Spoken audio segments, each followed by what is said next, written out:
course, I forget to take out the thumbnail and mess up the whole thing. Like, what am I doing? What am I doing here? You know what I'm saying?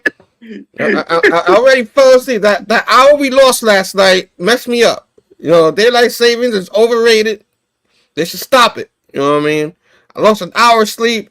Was that last night? What happened? Was that last night? Yes, that was last night. You didn't even know. Wow. Yeah, man. No wonder I need the extra cup. Yeah, you need the extra Folgers in your cup, man, because at least my phone. So that's good. Oh my Lord! Happy daylight savings, guys. Everybody's probably tired. Probably everybody's like, wait. What time is it? You know what I'm saying? So technically, it was supposed to be what 11 o'clock right now, but now it's 12. What? No. But yeah. So it's pretty much what it is, man. Station, what is up, everyone? What a way to start the show this week, huh? This is the Big Herm Show with Primetime Tom up in the house. We are here to review the Amazing Spider-Man series.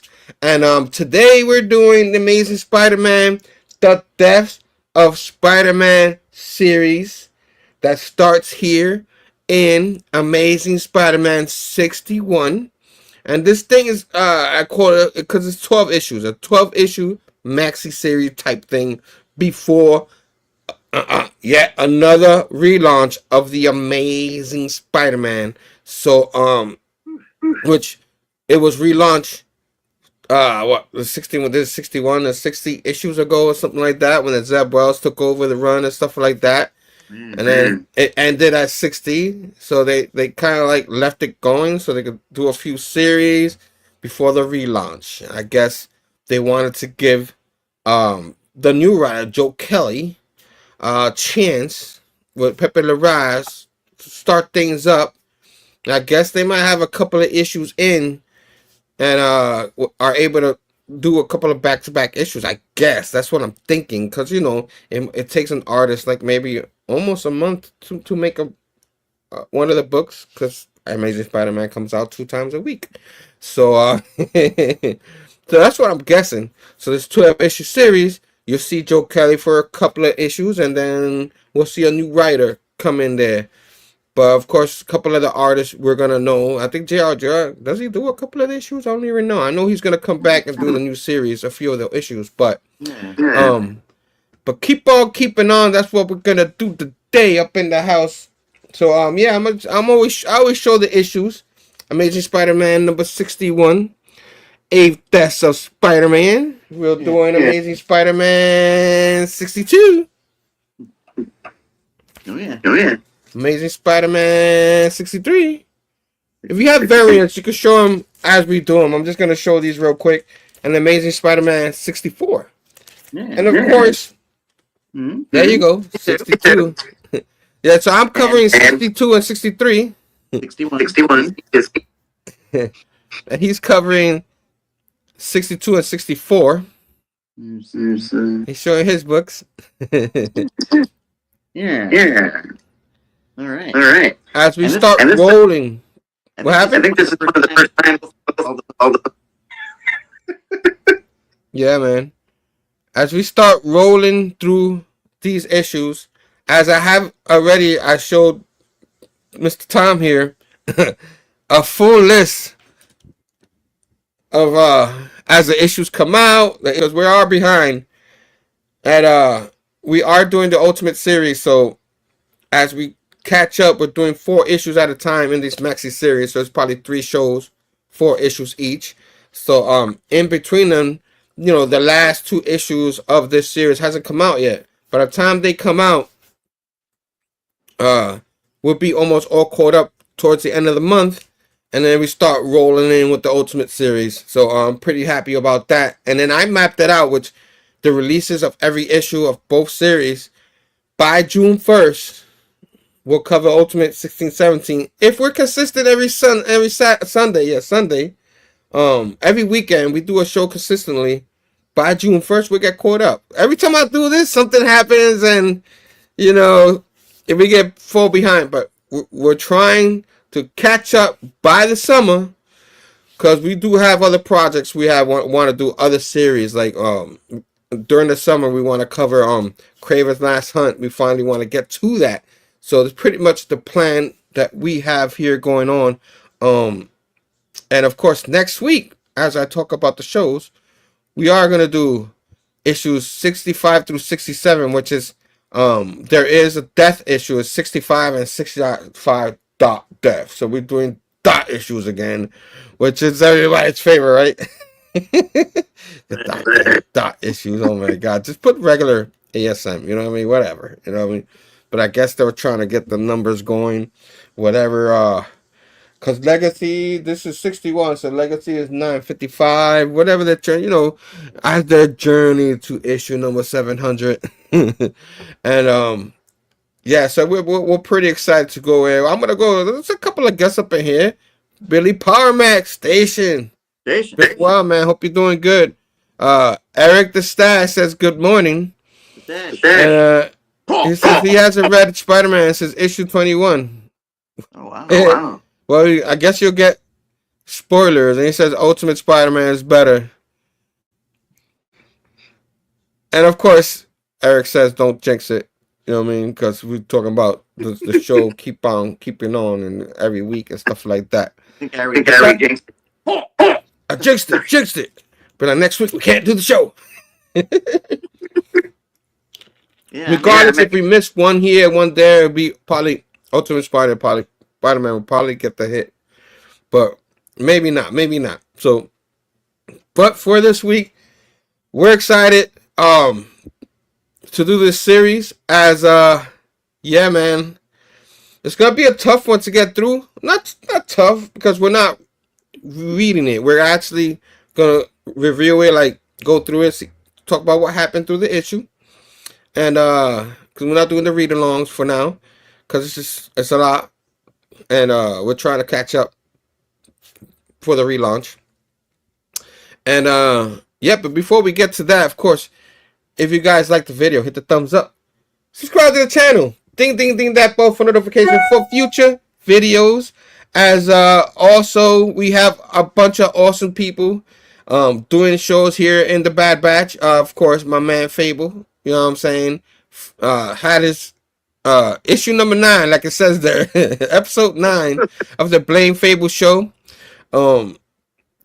That's the 9th episode. I only been in 2 of them. I was supposed to be in more of them, but with my job, I just couldn't make it Friday. I was done.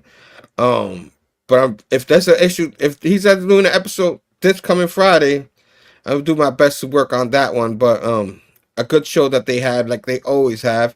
Of course, Eric, you saw him in the chat.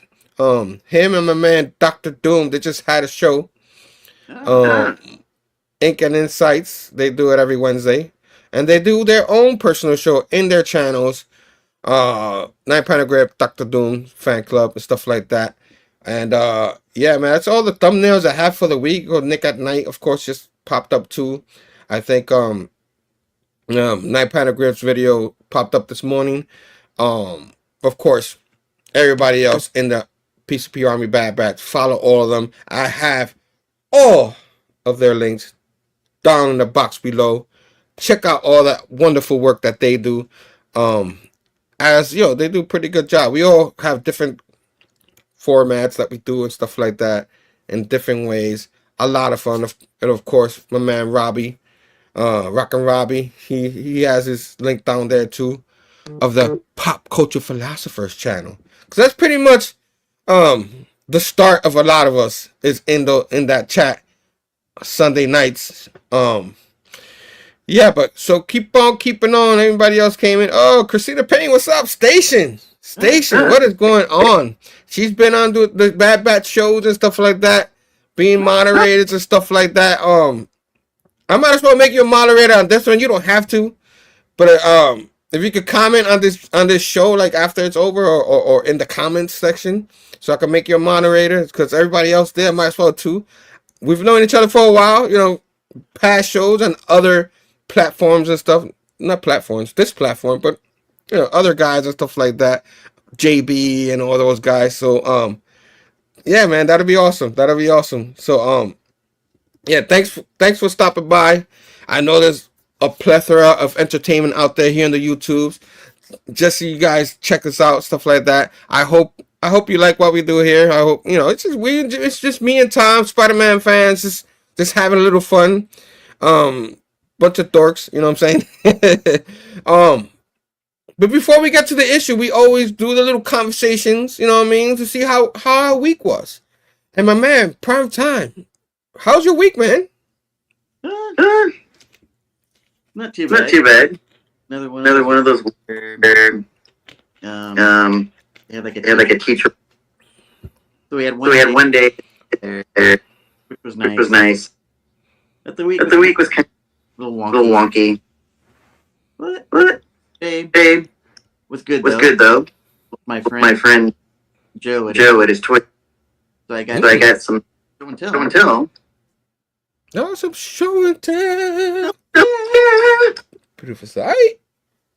I might as well talk about it. So my man said I don't have any, but we still having our show and tell segment that we'll do a little bit later, that we always do. And my man Primetime is going to be doing the whole show and tell, because I'm at my mom's. I didn't bring anything with me this time. But he's got some good stuff. What else happened? I saw you. Did you go see a movie or something? Yeah. I tried to screening of an open. And then after the projector stopped. And I'm sitting there. And then I'm like, this. So I went and saw the. I said, can I see? Dead. So I ended up seeing me. And it was pretty good. All right. That sounds pretty good. Sucks you couldn't see Novocaine. Hopefully you can go back and watch that one. I don't know if I had any interest in seeing that one, but if you watch and you like it, let me know, because me and the lady haven't seen a movie yet this month. We have the movie passes and stuff like that, so we can see like up to not for a week or something like that, but we don't have time to do that.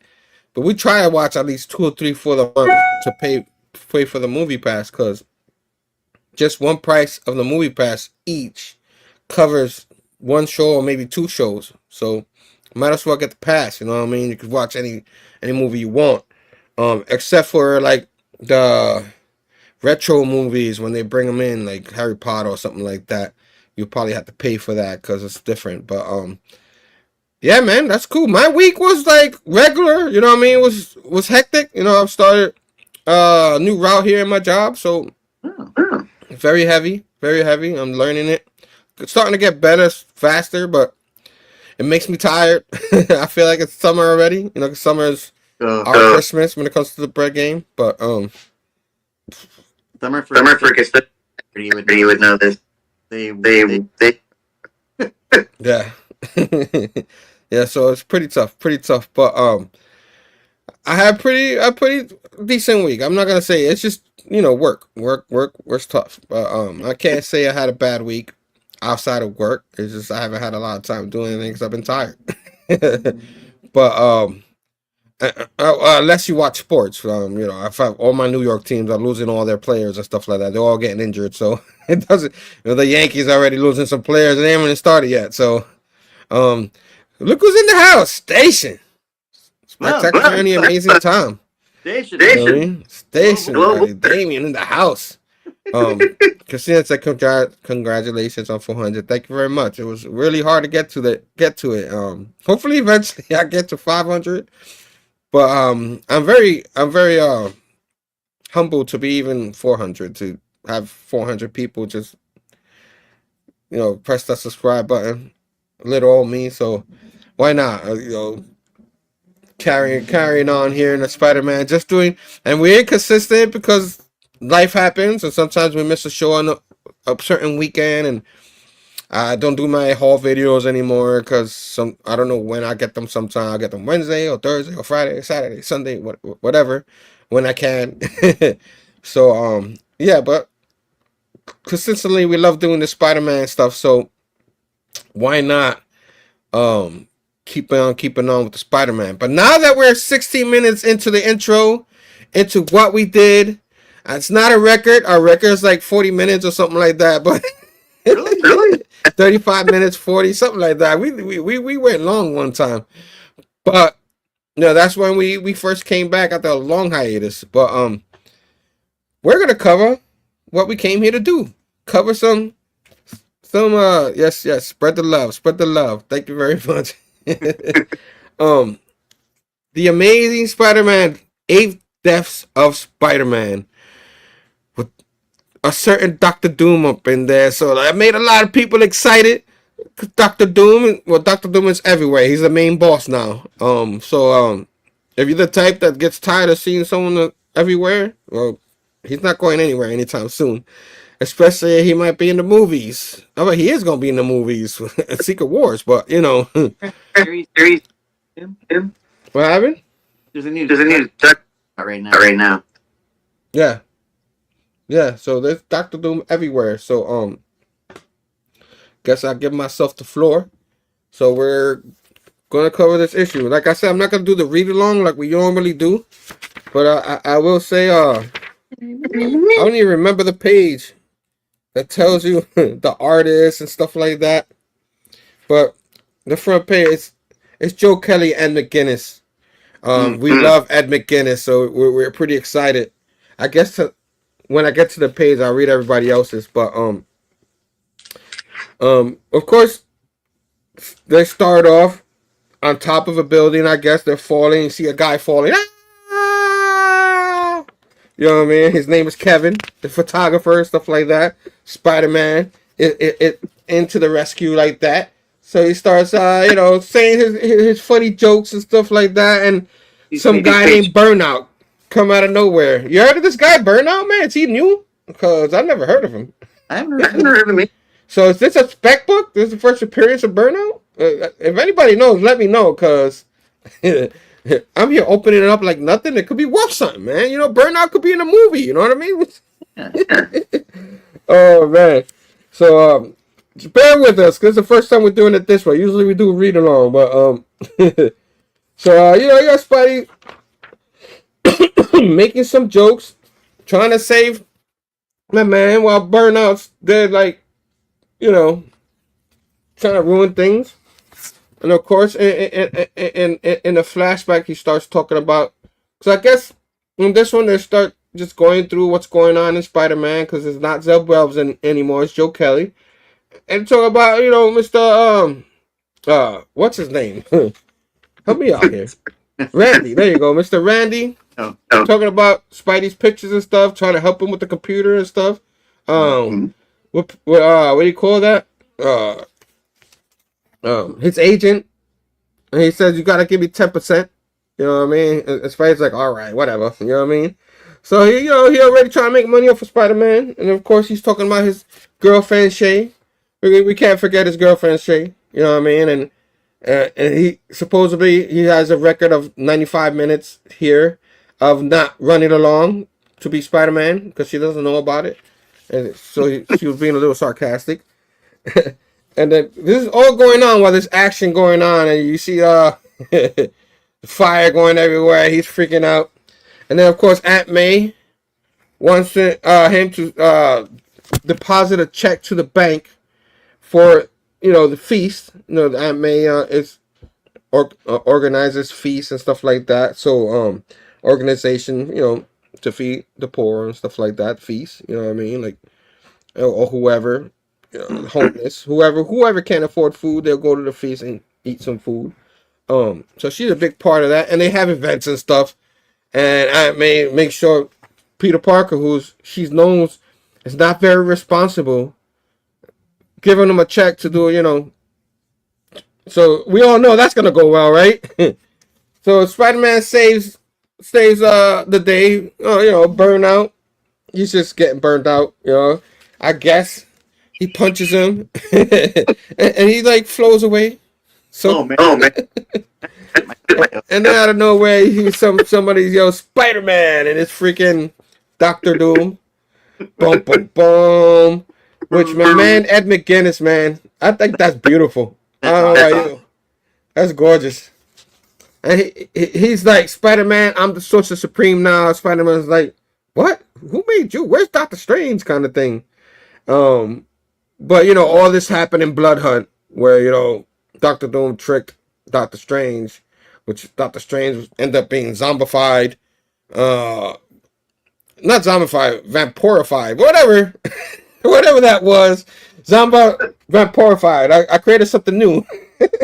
But now he gets to be the Supreme. He's like, trust me. And you know, Doctor Strange is like, you make sure you give me my powers back, all right? He's like, yeah, well, sure. He never did. Of course, everybody knew he wasn't going to give him his powers back. Back into the future, he goes into Spider-Man, and Spider-Man's like, all right. So he tries to bring down my man Kevin here, and his poor what you call it, camera falls into the ground and breaks. So now he probably had to take all those wonderful pictures he took. It's probably ruined. Or maybe he could get the film. I don't know how new film had maps. That's probably digital now, so you probably could get it anyway. But Dr. Doom's like, yo, I need you to be the champion of Earth. You know, this covenant thing that's happening. And Spider-Man's like, wait, what?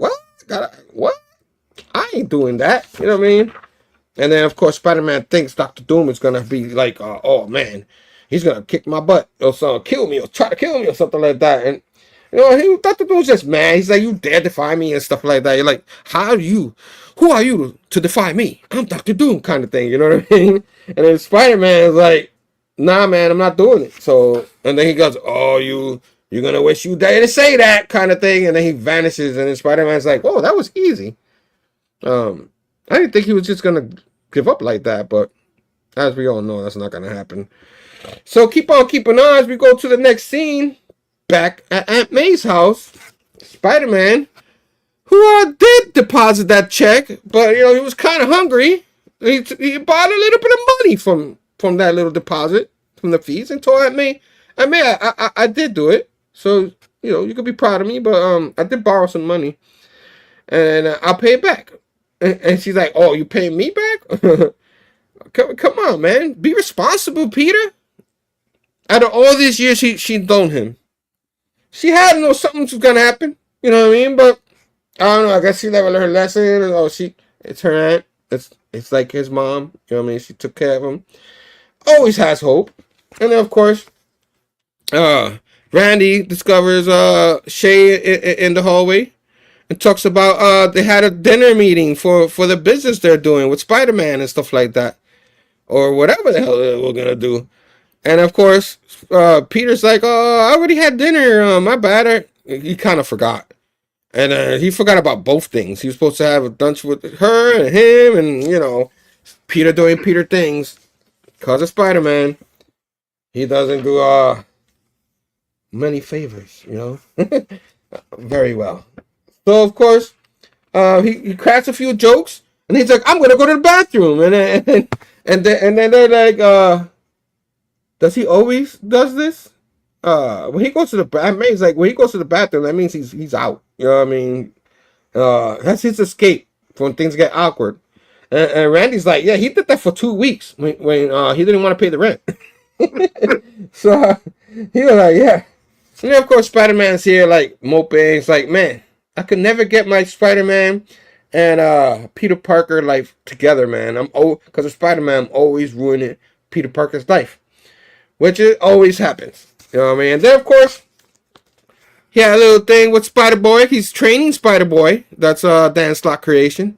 Which is a series I'm not reading. I read the first 3. It wasn't vibing with me.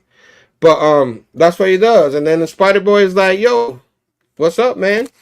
And Spider-Man's like, here's a boom and stuff like that. And he's got to go. And he, you know, another appointment, he's got to leave because Spider-Man stuff. And Spider-Boy's like, yo, we're supposed to have ice cream. And he's like, don't worry, man. I got your back. I'll do a do-over. You know what I'm saying? And you know, Spider-Boy's like, another one? You know what I mean? But keep on keeping on. We see Centaurus. This is a scion, and I'll try to explain a little later. But this is a big red, a godly looking, awesome drawing by Ed McGuinness, and he's like, "I'm gonna whoop your butt," you know what I mean? None of those words, but you know what I do. And he bangs on the floor, and then Spidey ends up squirting him with some webbing, and he kicks him and stuff like that, and he sees that he's not really doing any damage to him. He even grabs a big garbage thing and then hits him in the head with it. It looked like it's more like metal or cemented or something like that. And the Spidey's like, "Yo, what's going on here? I can't even hurt this guy." And then he ends up blasting him. I don't know. Did he hit him? It doesn't even show if he hit him or blasted him. But here, what do you think happened? He just blasted him. Whatever he got. And he's a god, and Spider-Man is just, earthly hero. He ends up on the side, all broken and ready to die.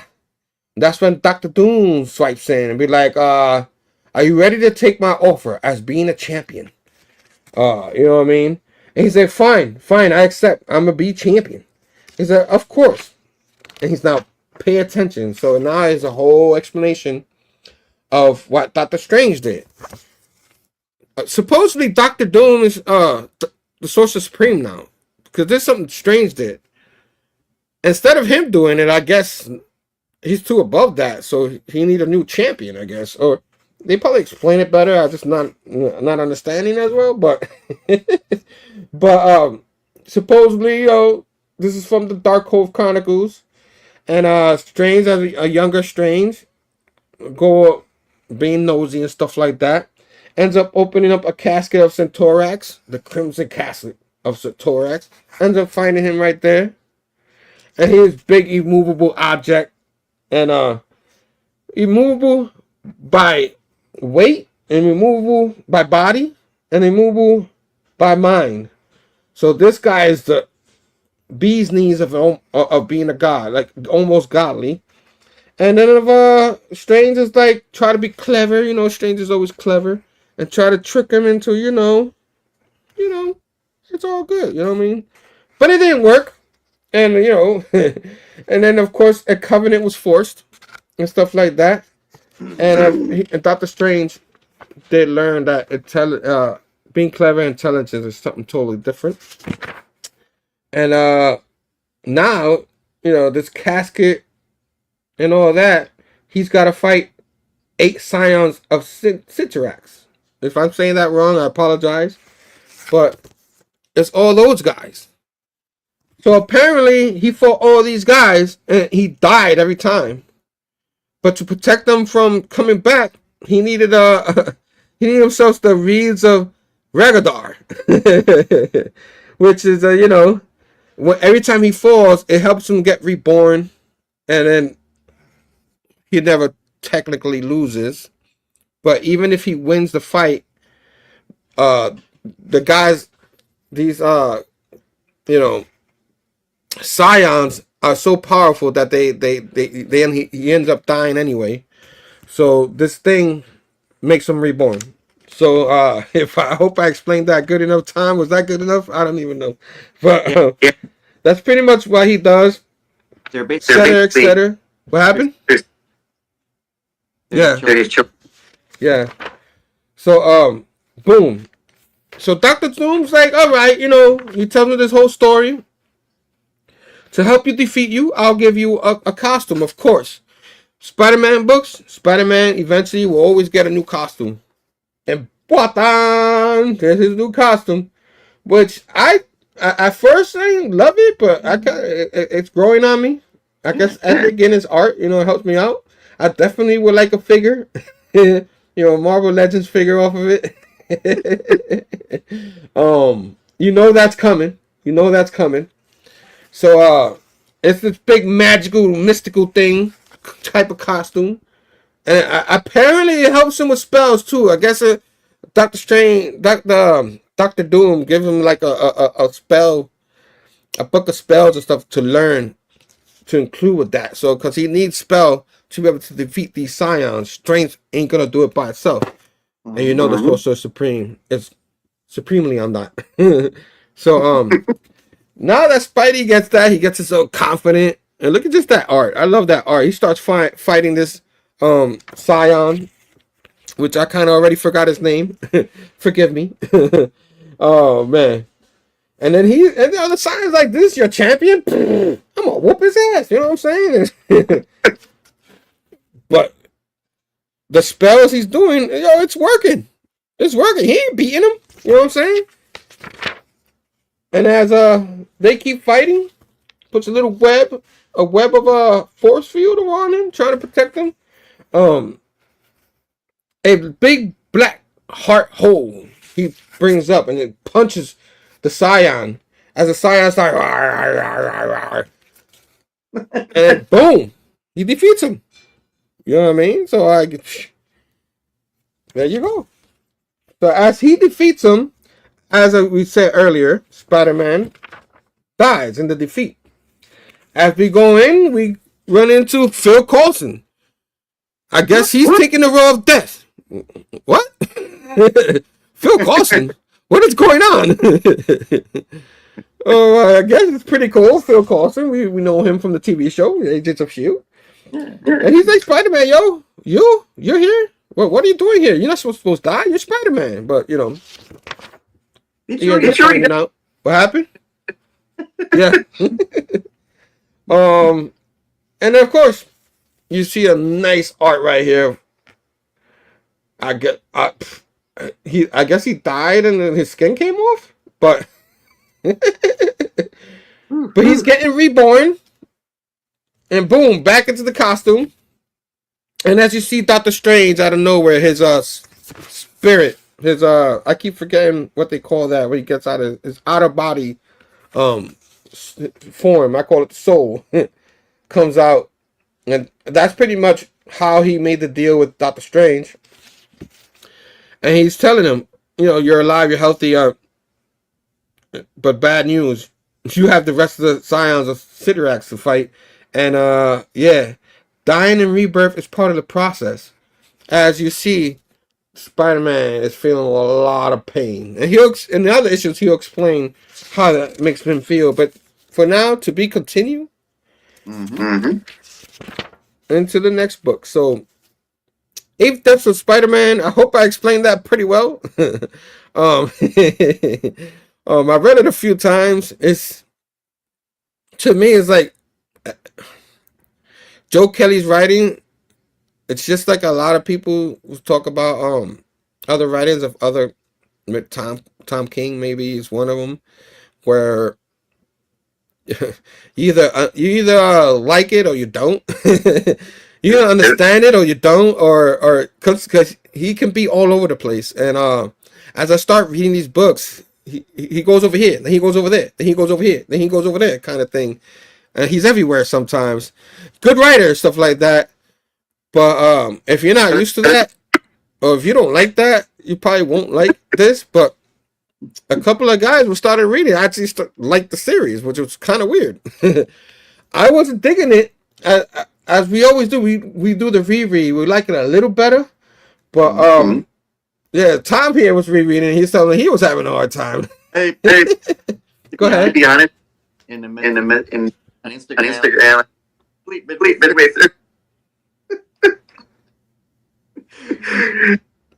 Sorry, Zeb. It's not Zeb. It's Joe Kelly. Well, like I said, I kind of liked Zeb Wells' writing a little bit better when it comes to the Spider-Man. It was better. Like, we were enjoying some of his books and stuff like that. I know a lot of people went away from it, but we were enjoying it. This one was not really.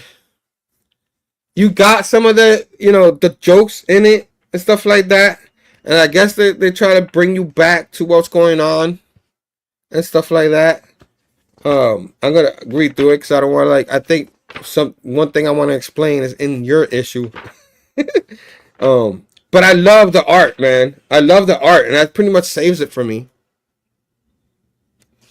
Ed McGuinness, yep. So this is the thing.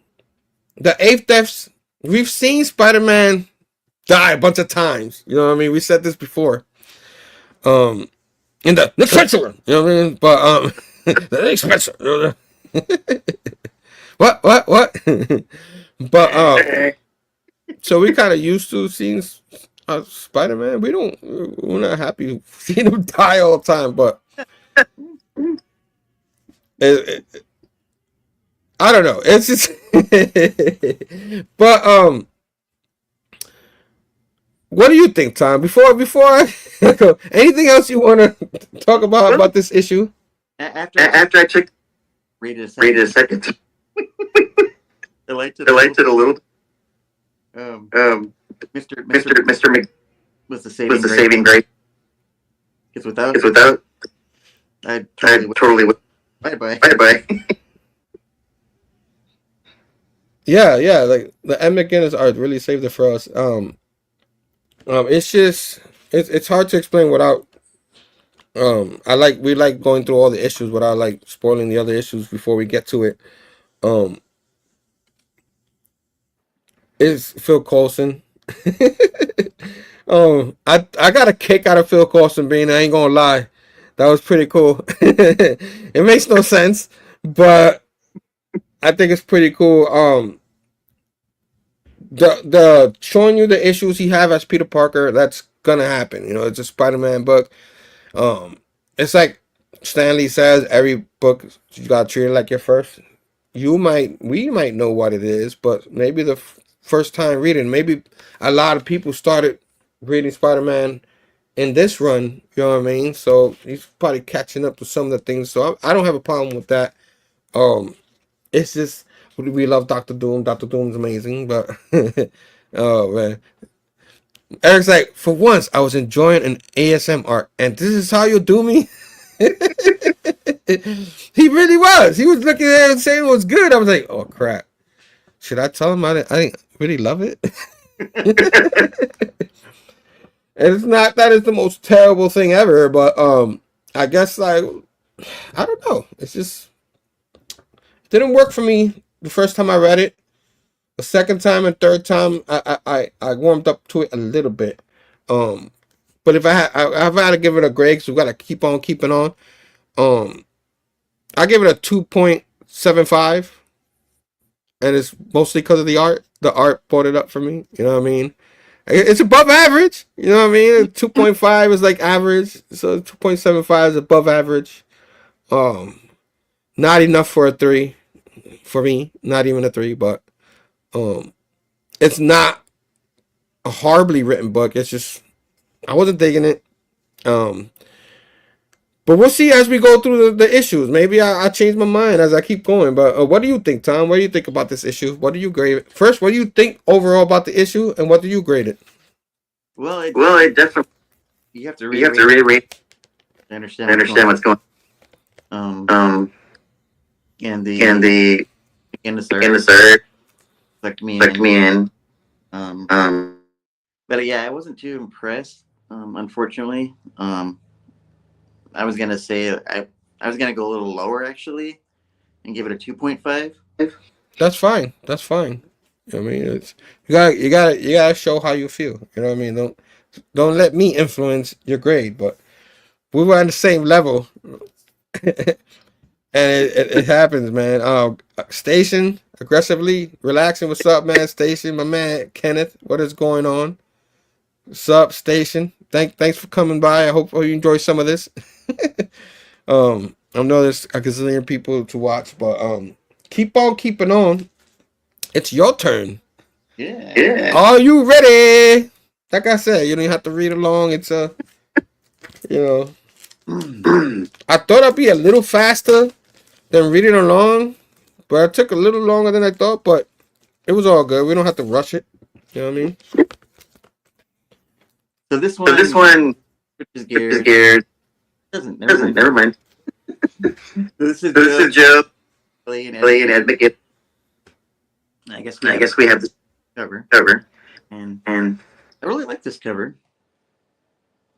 the highlight of the new costume and the glistening metal, and yeah. So it opens with after Peter had his first death. He's sitting there relaxing, taking a shower. He's like, "Come on, you can do this, Peter. You can do this. You're gonna make it through. You won't die 8 times. You'll just lose a few lives." And then it shows him. He's breaking into the Sanctum Sanctorum with Black Cat, and which is a really cool 2-page spread. And then you've got the little Force Ghost. It's gorgeous. Gorgeous. And so fighting on inside the sanctum, and Spidey's all like, "Set my turtle shield of strike and more." And Dr. Strange is like, "No, you're doing it all wrong. It's supposed to turn gold, not green."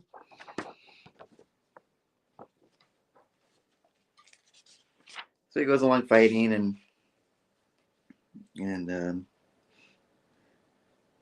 he's all doing it, the Doctor Strange thing with all the 8 arms and all that stuff, and Doctor Strange is like, "Yeah, in order to have a good plan, it's all in the execution of doing the spells." And Black Cat's like making fun of him, like, "Man, is this what men do all the time? Talk a bunch of cheesy crap." And then he's like, they're going through the window, breaking out because he got what he needed. He got this book, the spells, and he's like, "Yeah, wonderful window, smasher, wahoo!" Doctor Strange is like, "What the heck are you talking about, boy? That's not a real spell." And then Black Cat's like, "No, just give him his spot, give him his time in the spotlight, his 15 seconds." And then they're all like sitting on top of a building, and so Spidey's reading the spell book, and she's like, "Yeah, just give him cracking a joke about him reading the book." And she said, "Yeah, eventually he'll just end up dying anyway, so it doesn't really matter." So it goes on, and then Spidey's like trying to explain that he has these things, these reeds of Ragor, I think they're called. I can't even pronounce it. And I'm gonna get 2, so don't worry about it. And Black Cat's like, "Okay, that's great. Let me know, if you need my help, if anything comes up." And she's like, "By the way, do you know I'm single again?" And Spidey's all like, trying to think about not dying and fighting all these scions. It's like, "Well, they do have dating apps for that." She's like, "You might want to try next time, not talking like a smartass." And Doctor Strange is like, "Man, you are not good with women." And then it switches gears, goes to the Scion underground, or their planet or whatever, called the Crimson Cosmos, and you got one of the Scions sitting in a chair, and his name is Calix, and he's got these weird looking dogs, like they kind of remind me of something from Stranger Things. If you're familiar with those beasts. So this Calix guy is sitting there talking back and forth, kind of boasting about he's the best child out of the other ones, and one of the other brothers is saying, "Oh yeah, you think you can rely on your wits and your strength, but all I see is stupidity." And then you got this praying mantis type scion. He's like, "Yeah, always pushing the boundaries, aren't you, Calix?" And then the sister butts in, the younger sister. She's like, "You're all content to play, the roles that, our father gave us. And she's like, I agree with Calix. This is all just a waste of time fighting this kid who doesn't know what he's doing. She's like, the only thing I know is I'm imprisoned and I'm going to get set free.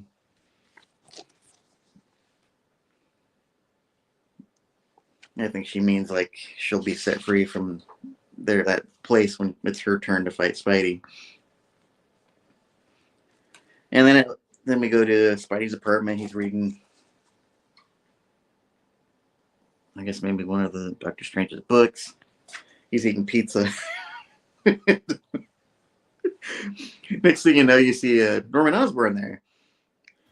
And Peter's all like, Norman, I'm dying and I'm fighting these cyan things, and I need some input here. Help me, because Norman's like a father figure to him. And he's like, Pete, I don't believe in magic. So he's all skeptical and kind of burst in his bubble. And then he says, Norman Osborn's like, did you find it odd that I just show up out of the blue? No explanation. I had to fire you because I shut down Oscorp. And he's like, if I wouldn't have brought the pizza, we wouldn't be talking. And then Peter's all like, yeah, I guess it's good, that you shut it down. It really sucks, being an employee, but if you're a shareholder, then it's a different story. And Norman's kind of, a little pissed off about that. It's like, well, the only thing I can tell you, they'll survive, the employees, and man, you might too. And he's like trying to stall him. He's like, this is not the reason I came here, to try and help you not die. And he's like trying to stop him. And Peter's like, but Aunt May's calling. She wants me to take a check to Feast, the donation to help feed the people that need the food. And then you go to like the stadium, probably like a baseball stadium, and he's sitting there fighting the praying mantis guy. His name is, I think, Cyprian or something like that. Weird names and stuff. And he's all saying, Cyprian's all like, he's like, you strike me down and I'll be conquered. And you fail, then the earth is ours. And he's like, oh, really? Teleporting space beetle. He's all like, you want to play magic tag? Okay, let's bring it on. So they're in this fight, this magic fight, going back and forth. And Spidey's all like, yeah, benevolent battering of Boulderan. He's like punching him, and then I guess the praying mantis guy, Hyperion, is like throwing these blades at him. And he's like teleporting, and Spidey's like, oh crap, he can teleport. And Hyperion's like, infinite space is my playground. And Peter's like, oh cool, space. I can outsmart him because I know all about space and all that stuff. And Hyperion's like, you won't touch me, young fool. I'm gonna beat you. So he like starts basically disassembling Spidey using the magic. And Spidey's all like, oh man, I'm blinded by this magic. I can feel my body, in my skull, down to my feet. Everything's falling apart. He's like, I can't think about that. I can't think about dying. I gotta beat this guy. So what he does is he makes this like dome within a dome. So there he is, like feeling like he's getting ripped apart. And basically what he does is he shrinks it down to size, outsmarts Hyperion, and shrinks it down so far that he basically, like the bug he is, he squashes him. And he ends up dying again in the process. So let's do this now. And then we go back to Peter trying to live his normal life. So he's sitting there with Randy and Shay. And there you actually, and then all of a sudden you see Kevin, Mr. Kevin, who had a day with Spidey, especially talking to his fiance. She's like, oh, that's so cool. And then So he's going on and talk about Shay. He's all getting all, I got fired and I'm disappointing Aunt May, and they're trying to cheer him up. And then the next thing you know, this little, like, it's almost like something like out of one of those horror movies, like Child's Play or Poltergeist or something like that. You see this little devil girl, and she's like, "It's my turn to play." Yeah, so that's to be continued. So yeah. Oh boy. Sleep during that one. So yeah. So I guess it's my turn to talk, I guess. Again, the art. It's just Yeah. McGinnis is doing this thing. You know what I mean? There's another one in here that I like. I like how he drew the sister. Sister look really hot. Reminds me of the goblin. Or Scion. Yeah. Like, let me see. I mean, it wasn't. I know they had the Black Cat steal all that book of spells and stuff like that. That's what I was talking about. I thought it was Dr. Doom. It was actually Dr. Strange. I got him confused. But try to help Spider-Man, through the Scions and stuff like that, because he doesn't know. Like, Dr. Doom probably knows all this stuff by heart right now, a lot more than that. Dr. Strange, that is. Dr. Doom too. Both of them do.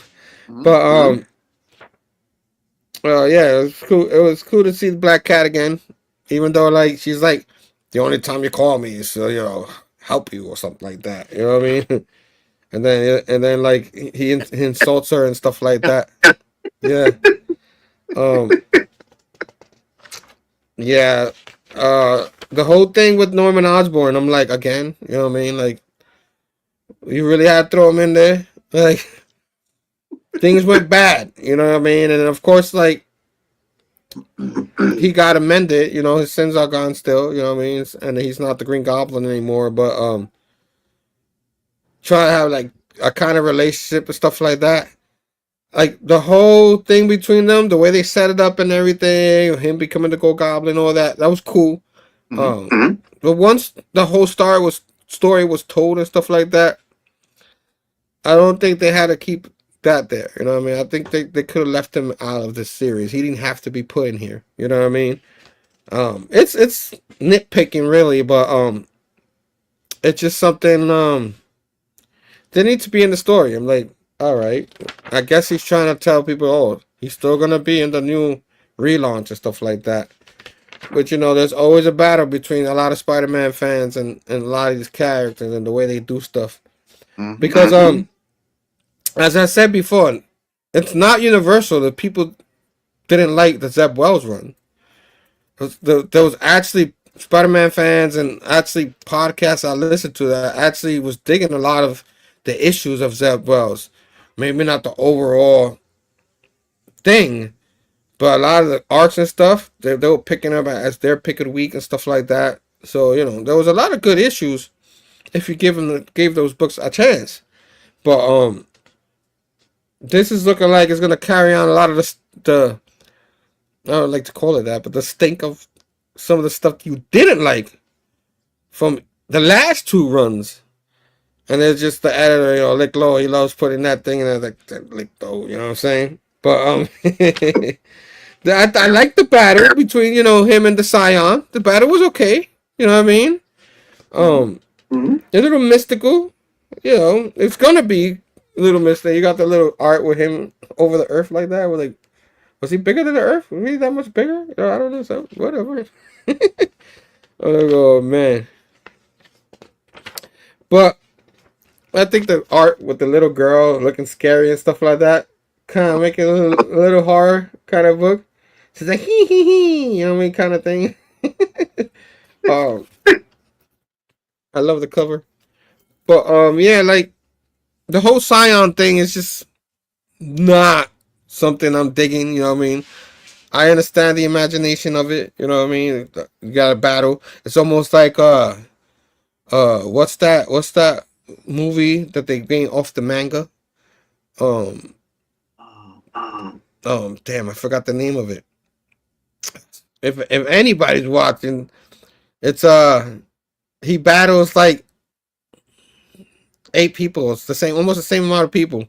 oh, Scott Pilgrim Scott versus the World or something like that. yeah. That's what this is. Kind of, he's probably Joker. He's probably Scott Pilgrim fan because it reminds me of that a little bit. I might have heard that from somewhere too, but it, if I didn't hear it from somewhere, that's pretty much what I would have thought about it. So I like that kind of concept. So if you're enjoying this book because stuff like that, like it's okay. Eric, it's okay if you enjoy it. You ain't gotta like if you like all of it, you know what I mean. You ain't gotta be like, oh, I don't like it no more. You know what I mean. You know what I'm saying. The last few issues, you're still reading it. If you like it, you tell me you like it. You know what I'm saying. But what's he saying here? Doctor Strange needs to cast a spell that'll help Pete hold down the job. Yeah, Yeah. exactly. Thank you. But pretty much because Doctor Doom is not really helping him too much. He gave him a suit and stuff like that, and you know, good luck, Sonny. You know what I'm saying?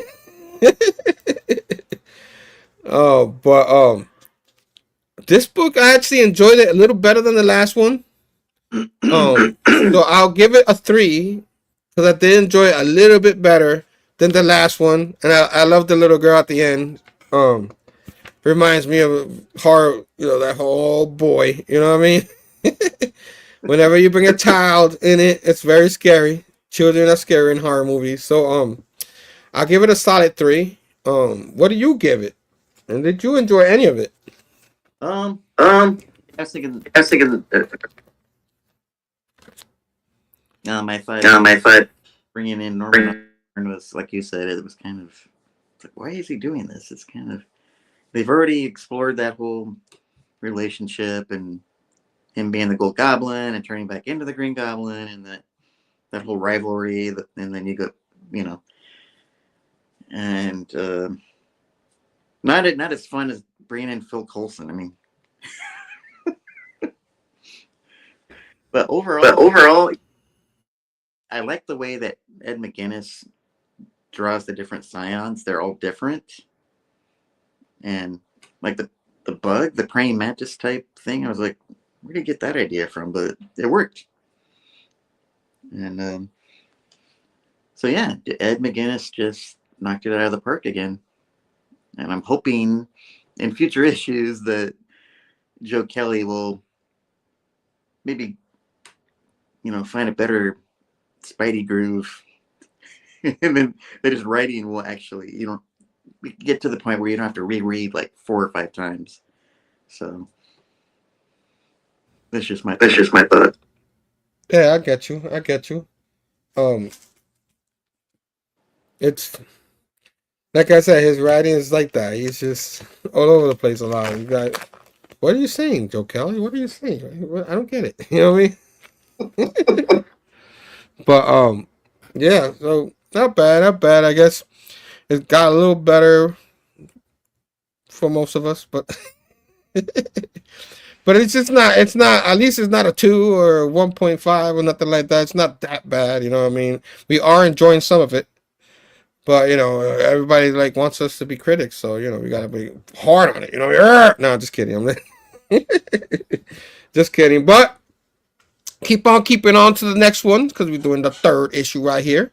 This is ASM number 63, Legacy 957. I forget to say that one. And this one, we have a different artist and a different writer, Justina Ireland. Which she done, I think, Spider-Verse before, or there's something she done before. I should have done my research a little better. I just don't remember. I kind of like read her in other Spider-Man related stuff, but I just don't remember the exact series. But it had to do with Spider-Man and Spider-Verse or something like that. And then there's Gleb Milikov. Did I say it right the first time? Monikov? Yeah, that guy. Yeah, my salesman's color is, and Joe Terman got letterer. We forget to do that sometimes, but right away I love the cover art. The cover art is pretty cool. Oh yeah. Yeah, but as we go on to this issue, as we keep on keeping on, um, it starts off with a memory back while Uncle Ben was teaching Peter Parker how to ride a bike, and then as you see here, and then of course you know how you always try to learn how to ride a bike, you're scared, like, oh my god, I'm gonna fall, my best friends, you know what I'm saying? And then of course the little Scion girl, she's like, this is your champion? Oh boy, I can't believe this is your champion. So she's going around, and that's one part of his life. And I always, you know, I wrote down her name and everything. I keep forgetting her name. Yeah. Cyrios. So as she starts riding around the situation, Peter Parker, she finds Peter Parker and grabs him. And he's like, you really want to do this now? Can we do it later? And she's like, oh, sure. And that's when she grabs him. So, sure. And then and he's like, come on. Is this amateur hour? What are you doing? And then she brings him through a portal. And then as he looks, he sees he's at the scene where Uncle Ben, where Uncle Ben is getting shot. And he's like, I gotta save him. So he's gonna do a Barry Allen type thing where he's trying to save his mom. But Sion's like, nah, you can't do that. There's no way you could do that, man. What are you talking? I'm just showing you all the pain of your life. And he said, you want to win the contest? Surprise me, bro. That's what she says. And then, of course, as they go on to another memory, she's not a kid anymore. She's grown. So I guess that's the version of her. And then, of course, he brings her off to the George Washington Bridge, which it was supposed to be the George Washington Bridge. They ended up putting the Brooklyn Bridge. That was a mistake. But, you know, Gwen Stacy's deaf. And she's like, go ahead, try to kill her. Try to save her. Try to kill her. Look at me. Try to save her. You know you want to. And he's like, no, I want to end the stupidity kind of thing. And she's like, oh, not bad, champion. Way to keep your eyes on the prize. Because, like, nah, he wants to fight her. As he tries to swing at her, and then they end up back at where he loses the symbiote. And then he's like, Peter Parker's like, what is going on here? This is a playlist of my bad memories for you to distract me. And she's like, I'm trying to save your life here, but yeah, whatever. And he's like, you know, that's right. You know, do things turn out for him, and that's things do turn out good for this guy right here, the Brock. And then Spider-Man's like, nah, bruh. As he starts getting really mad, going after her, and she's like, don't hesitate. Shall we go up to the next memory? And then as we go, you see a ding dong, and then you see Captain Stacy, Gwen Stacy's dad, when he died of trying to save a kid while Dr. Octopus was all there, and a big side of the building landed on him, and that's how he died. And then she's like, man, your physical change as champion, it's embarrassing, bro. Like, it's just freaking boring. You know what I mean? As he keeps going on the life, just keep going memory after memory. As I keep forgetting that guy's name. But Peter's like, sorry about the honking. I am in Brooklyn. But Peter's like, you like hearing the sound of your voice, don't you? Showing me all this memory and stuff like that. I don't appreciate it, kind of thing. You know what I mean? Oh man. Eventually, you know I'm gonna get this right. I'm going to defeat you. And she's like, yeah, you're a fool. You think you can barely move now. You don't know what you're doing. And you hear stop thief. I just see the guy running that robbed him. That ended up being the guy that shot Uncle Ben. And as that scene going, boom, he obviously ends up punching her. Pow! Knocked her out. And he was pretty smart because in the next page, he's like, don't you love a time paradox past me? So he's looking at future him. So apparently, they helped set that up where the future him like sets up for the past him to defeat her. And that's how it happens. Cause she's like, an illusionist. That's what she make me sound a little bit like Mysterio, but going through the future, like Scrooge, the Christmas Carol kind of thing, to his future, his past and stuff like that. All the bad memories, all the bad stuff that happened in his life that made him Spider-Man who he is now. All that helped him become what he is now. Unfortunately, if he were able to rewind, he would save all those people. But it's not good to mess with time like that. But as he's like, I have faith in you, but you didn't defeat me. and she's like, you fool, you are still human. You're not conceit of the universe. You are so clever, but even in your success, you can fail. And then he starts feeling excruciating pain. Ah! And then she tries like, why don't I surprise you with imaginary pain? As from him being born, the pain of him being born, to him all the way dying. And then the Spidey's like, oh, leave me alone. And of course, another read of Ragnarok spent, and then he is back. So as he already defeated her, she just added an extra thing to his death. And back to the restaurant, I guess. He's feeling off, and then Shay's like, and Randy's like, "What's going on?" He's like, "I gotta go, guys. Shay, you want me to take you to to the subway?" And she's like, "No, you could tell me. You don't have to keep everything bottled up inside." As we see, Tom losing the hour is being effective right now, but as he yawns. As Shay tells Peter Parker, yo, Shay, yo, Peter, man, you could tell me anything you want, man. He's like, if only she knew. And he's like, I know, like, you lost your job and stuff like that. You could tell me. He's like, oh yeah, I lost my job. That's what he thinks, Peter Parker. And he's like, yeah, that's it. I'll be all right. Don't worry about it. I'll come clean. And she's like, how about a picnic tomorrow? He's like, oh, that's a good idea.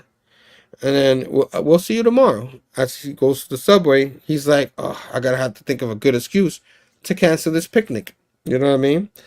And as we go on, he goes to his apartment. Aunt May is there. Dun, dun, dun. And she reminds him that, he made some promises. He's like, where you been, Peter? You're supposed to finish planning the feast community day festival with me. And she's like, oh man, I was going over some photos. Peter Parker, I was going over some photos and stuff like that. I forgot. And she's like, do you remember to tell Norman about the donations I told you about earlier? And he's like, nah, I forgot, my bad. I said, see, Peter, I don't understand. Where have you been? Where's your mind at? I know you're a busy guy, but come on, man. I asked you to do this for me. And he like, I'm doing the best I can, Aunt May. I've been having a horrible week and stuff like that. And he's like, I forgot, right? And he's like, I'm sorry, I'll call you. I'll call your ride. I'll give you later. And she's like, and Aunt May's like, yo, I'll take the bus, but Is everything okay, man? Are you all right? And he's like, I'm fine, just tired. And he goes into the room and shuts the door on her, which is like, I'm like, oh, I'll never do that to my Aunt May. I don't know if he would do that to his Aunt May, as frustrated as he get. I don't know if that's out of character, the situation, the pressure of being a champion, the Earth champion and stuff like that. That does get you people out of character. So I give that the benefit of the doubt. But as he keeps on keeping on, he's like, it's just people not gonna understand the level he's in to be a champion. And he gets back on the suit. As he gets back on the suit, he calls in the Black Cat. And he's like, I just called you here to apologize for how I treated you before. You know what I mean? You're right. It's not fair that I call you for the different things and stuff like that, but I don't call you to be a friend. I've been a bad friend. And then, of course, Black Cat's like, yeah, yeah. And then, of course, he points out that she has a tiara. He's like, it's a crown. All right? It's different. But let's not talk about that. Let's talk about what we were talking about. And he's like, yeah. So as they keep on talking and stuff like that, he's like, how's this champion thing going? And he's like, when I die, it hurts. Doing a lot of stuff, doing the champion stuff, doing the feast stuff, having a girlfriend kind of thing. It's just frustrating. And and she's like, you want some advice? Just find your joy. Find your joy somehow, cause you're gonna fail, man. And and she's like, there's so much life we don't control, but happiness, small moments of delight, we can claim those for ourselves, and we should be unapologetic for them. And then he's like, yeah, okay, well, thanks for the advice and stuff. And I appreciate the pep talk, but about that, tiara, she's like, we could talk later. See you. Thanks, Spidey. But he's like, she's right. I should find the joy. And because of that, he ends up going on the picnic date. He shows up all looking cute with the flowers and the champagne. And Shay's like, I'm not even ready. Let me get dressed. After they go for the walk. And as they go for the walk and they're all being happy. And he's like, thanks for inviting me to this. It was a good idea. I really needed this. And she's like, personally, bad times make good times. You can't appreciate the bad times. You can't appreciate the good times if you don't have the bad times. So, she was right. And she's like, when she was first in Ravencroft as an inmate, a quiet woman been put there for a terrible crime. And she was like, I always say people are more than just the worst day of their life, even with this woman. And so I saw her attack another inmate, and the things she did, the raw brutality of it all. After that day, I was terrified of being around a woman. I had nightmares for weeks. And she's like, and Peter's like, why didn't you quit? And she's like, the things I did swore and would never go back, but I chose Ravenclaw, and there are things about my job and that I love, and the things that I don't like. So, and he's like, that sounds like an amazing idea. And then as you see, twin scions, I guess they're twin scions, brother and sister. Oh, they're twins. It says that in the next book. And they're like, one is Colex, the other one is Thyra, the girl. And they're like, he's like, why don't we attack him now? He looks very vulnerable. And she's like, with due time, dude. With due time. You got to be patient. That's how you defeat them. He already defeated 3 of our brothers and sisters. You know what I'm saying? Like, you need to chill. When the time comes, we'll get them. As you see them both kiss. And then in Alaska, you see the I guess they're the X Factor team with Magic. I'm guessing that's the X Factor team. I don't think that's the X Force team. They're playing video games and stuff like that and all that. And they're like, we gotta prepare.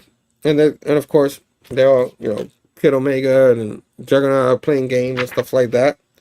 And And then they were like, "What? Prepare for what? What are we preparing for?"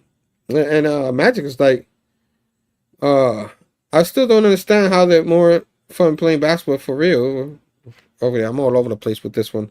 I really don't know why this page is here. um, and I guess at the end, Juggernaut says, "I gotta prepare." So he starts playing. It's like and she's like, "Prepare for what?" So I'm just as confused. Prepare for what? What are we preparing for?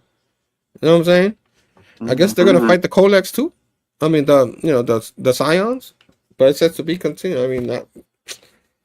Next, go ahead. I think has to do with all 8 of his deaths. That maybe they come in, they have to save the day, I guess. An X-Team, it said, but come on, man, don't spoil it.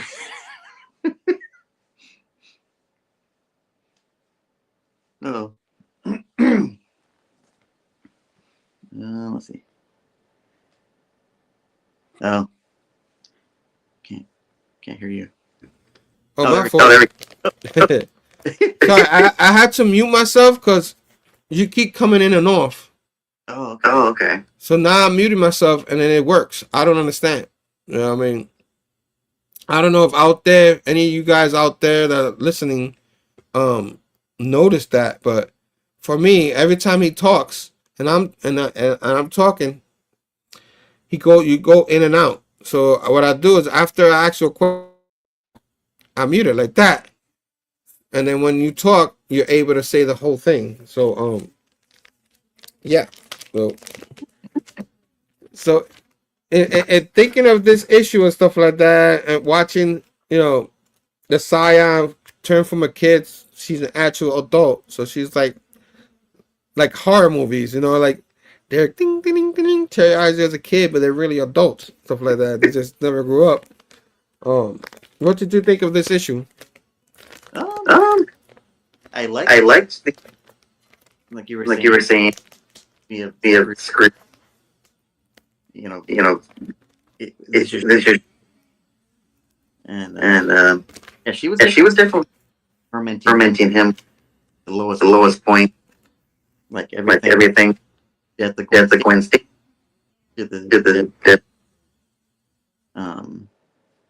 Yeah, just a lot of things, a lot of weak points. She really hit him in the jugular. And then going from the child to an adult, that was pretty cool. And then I'm trying to think of what else. I thought this writer wasn't too bad. I thought she did a pretty good job.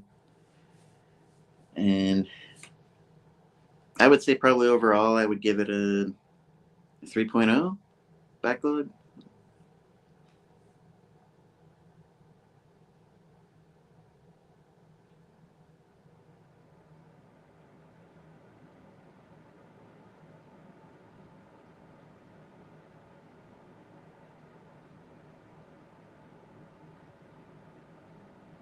Yeah.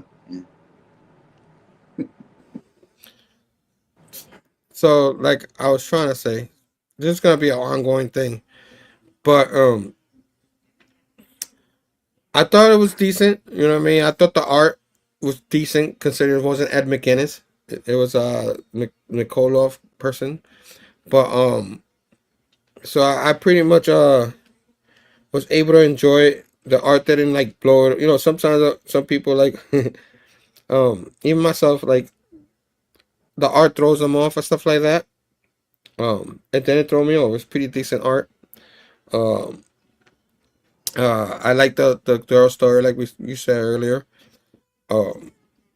Since I liked a little bit more than the last issue, just a little bit. Like I love the little horror part and all that. The Peter Parker stuff has been like, kind of has been a miss, kind of thing. Like the Aunt May stuff, and like I understand all that. Like I love to have a Spider-Man and a Peter Parker part. That's the old school Stan Lee, especially in the Ramita days. They really did that. Like half the book was Peter Parker, half the book was Spider-Man. I freaking love that. The Peter Parker part lost a little spark. You know what I mean? It's kind of like a lot of things we already seen before. Um, but I did like that he was able to get some joy out of the Black Cat. You know, she kind of talked him into, you know, enjoying some of it. You know what I mean? Because if it's all doom and gloom, you know, it's not good. And then he actually went out to the date with Shay, stuff like that. I feel bad for Shay because like she seems like a decent character. It's just we looking past her because of MJ and stuff like that. But we gotta like let that go for the moment. And he's dating Shay, and I like that they had a little picnic and stuff like that. So because of all that, I'll give it a 3.25. I'll give it a little bit better. I enjoyed it a little bit more. Um, we'll see what happens when we get to the next issue. But not bad. Now you know we'll keep on keeping on, which is now your turn because you're gonna do issue number 64.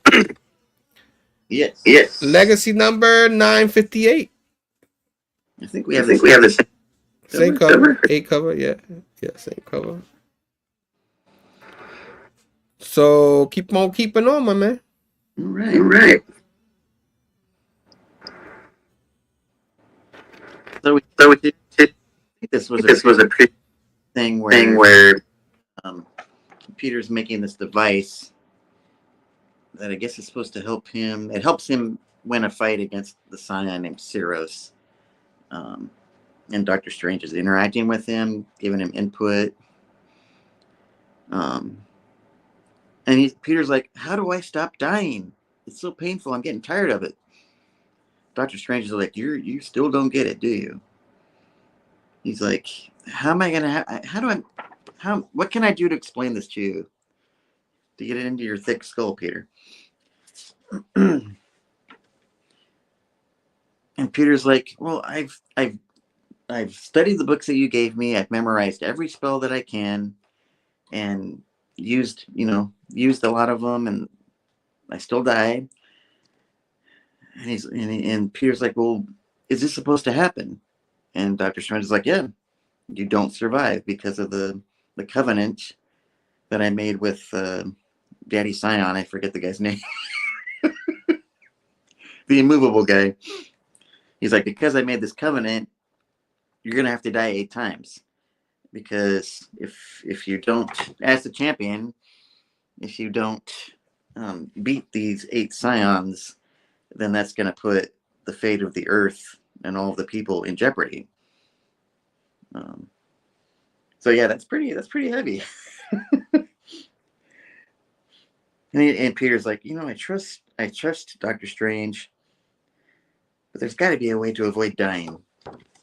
There's got to be a loophole somewhere. And then you cut to the writer Justina Ireland, and then Mr. Melnikov.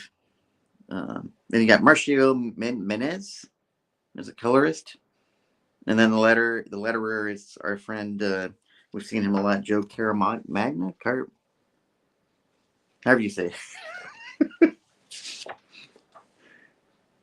And then you cut back to present time, and he's at this art museum talking to Randy about these different shots of Spidey fighting, the various villains like Sandman and Doc Ock. And Peter's like, I don't get it. What are these pictures supposed to show?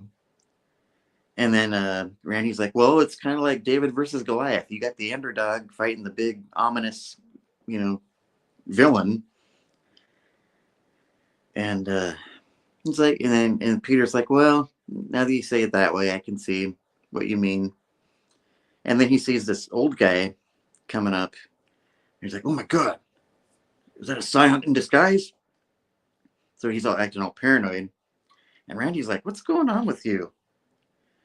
He's like, that's just Alice's dad. That's like the art curator's dad. I don't know why you're freaking out. Peter's all like, yeah, he's right. I need to focus on getting ready for the next fight. And then you cut to the twins. I forgot their names already. I think Calix and his sister. He's like, I'm tired of waiting. We've watched him enough. We know enough about him. I'm gonna strike now. And she's like, no, this is not the right time. And he's all like, why are you so enthusiastic about defeating this boy? And she's like, you're ignoring the fact that he beat 3 of our siblings already. She goes, technically, that's, 3 against us and 3 wins for him. And he's all like, Syra, that's her name. He's like, come on, you're my little sister. Have a little faith in me. And she's like, you need to be careful. You're underestimating him. She's like, you're probably going to lose. And then Peter's going to feast. He's finally making it up to Aunt May. So she's all giving him a hug, and they're having their tender moment. And then the next thing you know, Calix is like, he goes for it. He's like, that hapless fool. Then he sends his, I guess they're demon dogs. Yeah, like I was saying, they remind me of the I can't remember. I think they might have been called demon dogs in Stranger Things, if you're familiar with Stranger Things. And so Calix has the dogs attack this woman and her son. And he's like, let me guess, what's your name? And Spider-Man's like, you're the next Scion. And I guess you represent the inevitability of a-holes.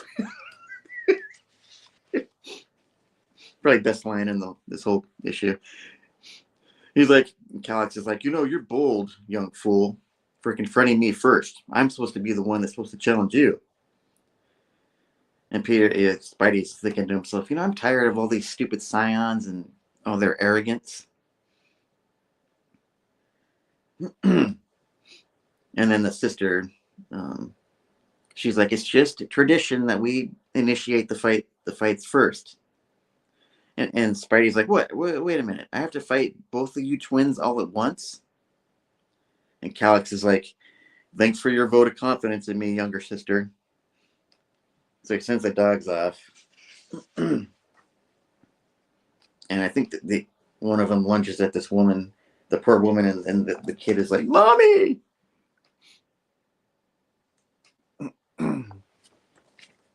So Spidey saves the day. He's like, Balm of Bathsheba. And the mother and the kid are like, what happened? And then Calix is all like, interesting how you seem to care about these fleshlings. And he like slams the ground, like throws some magic at him or whatever. And Spidey's like, how am I going to get out of this? I have just the thing. And he's like, binding of. Next thing you know, the guy blasts him. And then he says, binding of Arceus. So he's trying to web up the dogs to try and get the upper hand. He's like, yeah, I'm going to send those stupid dogs back to where they came from. And then Calix is like, what? Binding of what? I've never heard of that before. What is that? And then Spidey's like, oh, Arceus is a Pokemon. And then we cut back to Aunt May's house, and Shay shows up, and they kind of have their little moment. They're like, oh, I can't wait to get to know you more. And Aunt May's like, yeah, I want to get to know you more too, Shay. And then Spidey's like explaining to Calix, he's like, actually, that was something called the unraveling of Eurowall or whatever. And Calix is like, I'm not gonna lose to you. And Spidey's like, well, sue yourself. And he's like, Spidey's all like, man, these Scions are just big babies, so arrogant. And then goes to this 2-page battle, which I thought the art was pretty cool. Yeah, nice little spread. Him kicking the crap out of Calix, and then finally Calix, decides that he doesn't have to stand a chance anymore, so he's on his knees. He's like, "I will never submit to you, worm." And then Spidey's like, "First I was an insect, now I'm a worm? I don't know, it seems like a step backward." And then the younger sister's like, "Enough of this, older brother. It's my turn." He's like, "Fine, sister, have your moment." And then Spidey's like, "That's it? I won? It was that easy?" And the sister's like, "Yes, it's exactly like that. He lost. Now it's my turn." And Spidey's like, "Okay, show me what you got. What do you have?" She's like, "Oh, what I've got for you is the inevitability of death." Dun dun dun. And I like that menacing look on her face. So yeah. All right. All right. So another book, another another battle between the Scion. And obviously, since they're gonna battle 8 of them, you're gonna see him battle all of them. It's like I said, I don't mind the concept of that. Maybe it's just the whole death thing and all that, and it's throwing me off and stuff like that. You gotta be reborn every time, and maybe that's throwing me off with it. But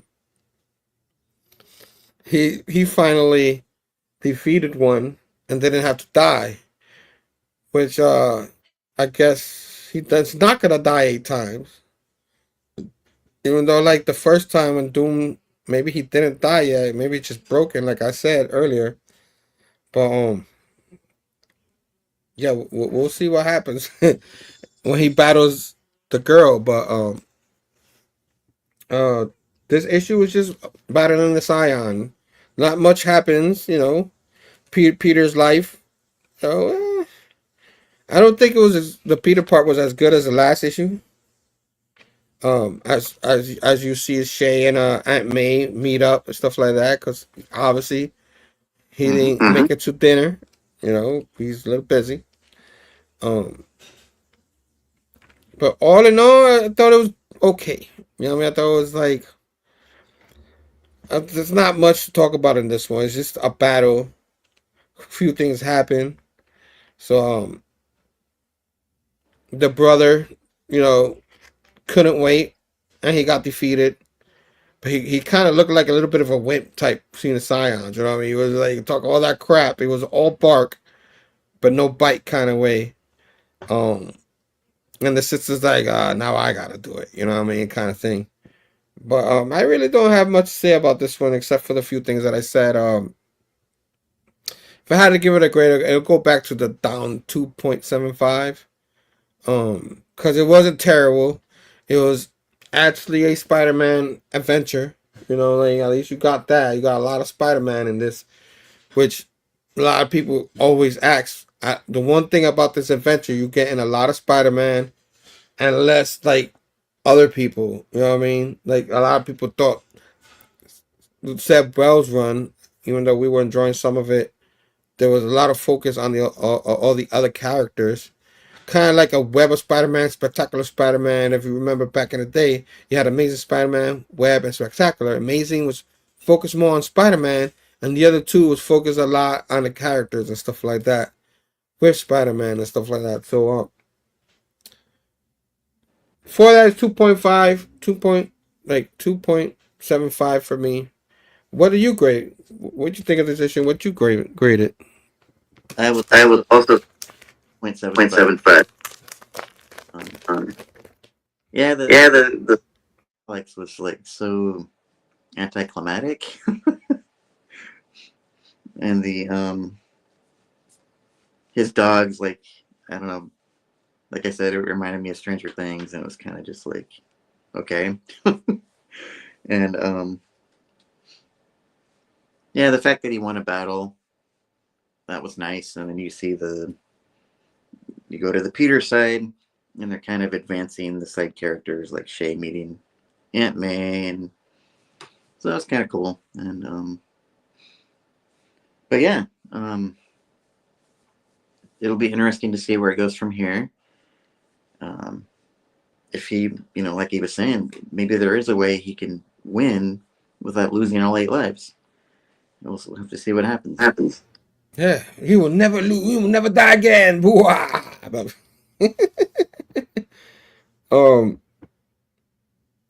Yeah, I guess, you know what I mean. But we'll see what happens in next year. Like I said, I think I've read the next 2 issues, and then I didn't read all the rest of them yet. So, and I don't even remember what happened in the next issue. So it'll be like brand new again for me. But that was before. I hope everybody liked that. I missed the issue 66 when it first came out. And I'm like, oh crap, I'm gonna have to order it or something. But luckily, I lucked out and found a second printing. So yeah. So I hope you guys buckle down through those 4 issues. We had a lot of fun doing them. Of course, next week we're gonna cover the next 4 issues, which is 65. This is he's gonna fight the lady in this. Then it's, brace yourself, 65 point deaths. And what I do remember is whatever happened here.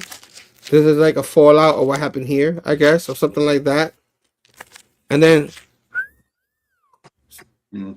so isn't Peter Parker dating Shay? Like, why is he kissing Black Cat again?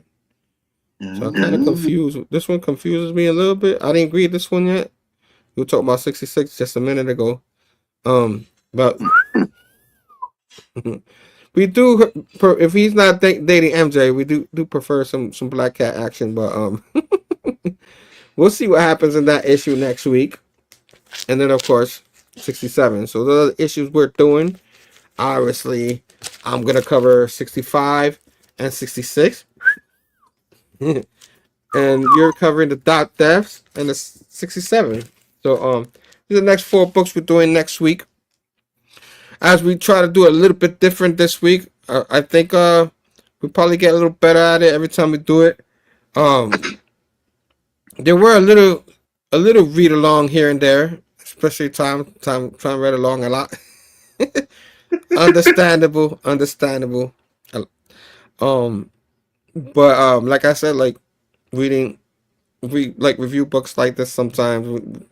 There's so many letters on some of them, we might skip over that, just give you a overall synopsis of what they said there when we remember what was said there. But yeah, man, so next week, boom, hope you guys like that. And of course, like, guys,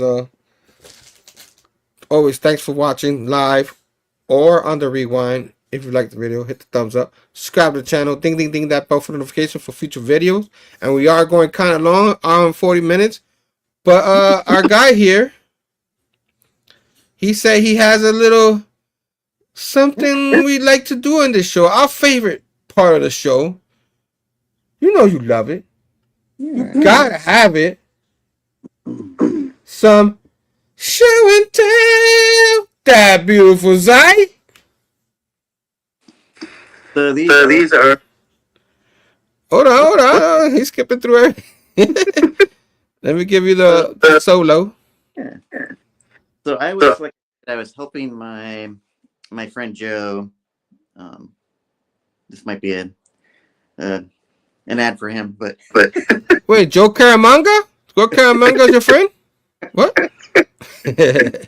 But yeah, if you live on the West Coast where I'm at, I live in Portland, Oregon. There's a smaller suburb called Gresham, and my friend Joe owns the Gresham Toy Shop. So I was helping him with the sidewalk sale, and he gave me some, store credit. And so these are some things that I picked up with that store credit. So I had this issue of Fantastic Four, 264. And it reminded me of the first issue of Fantastic Four, where they're fighting this monster. I thought, that's pretty cool. I got to pick that up. Nice. And then I'm a big Ninja Turtle fan, and Raphael is my favorite. So I saw this street style Raphael when I picked up. Wow, Rap's my favorite too, bro. Love it.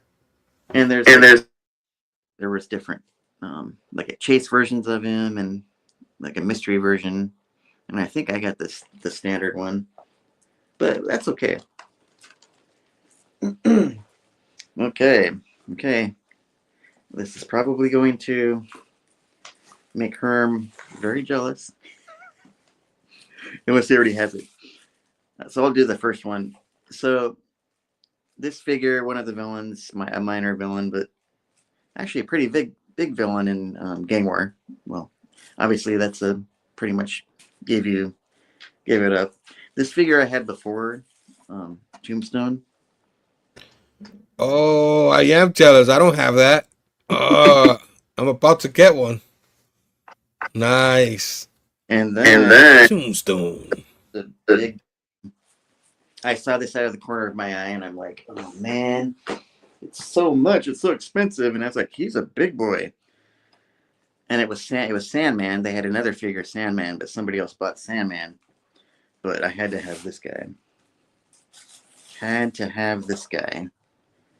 Oh, Rhino. Nice. Yeah. Yeah, I'm jealous, man. I don't have any of those two guys. Definitely jealous. I try to get all the villains myself. Jealous. So, yeah, that's my little show and tell. Show and tell. All right, man. I guess that's it right there. Yeah. So, yeah, man. So, that's the show, guys. So, next week, guys, like we said, issues 65 through 67. The Thought Death Force is in the middle somewhere there. Can't wait to cover it. Of course, you probably might find me on the Blame Phable show, the 10th episode, this Friday. I'll try to make that one. It's usually really late, 9 p.m. East. A lot of times I end up being too tired and I end up knocking out. But hopefully I can make it there this week. And all the guys from the Bad Batch, all doing shows. There's March Madness thing going on between pop culture philosophers and all the way through with the other guys. So I hope everybody has themselves a great week.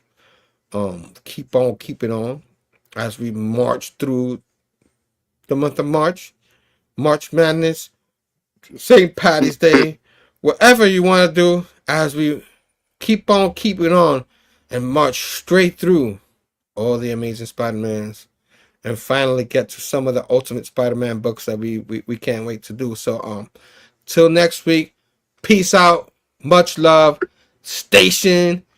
Boom, boom, boom, boom. I don't know why I always gotta do some like sound effects before I leave, because it takes me so long to hit the button and the button of the button, and we leave and we go like that and we peace out.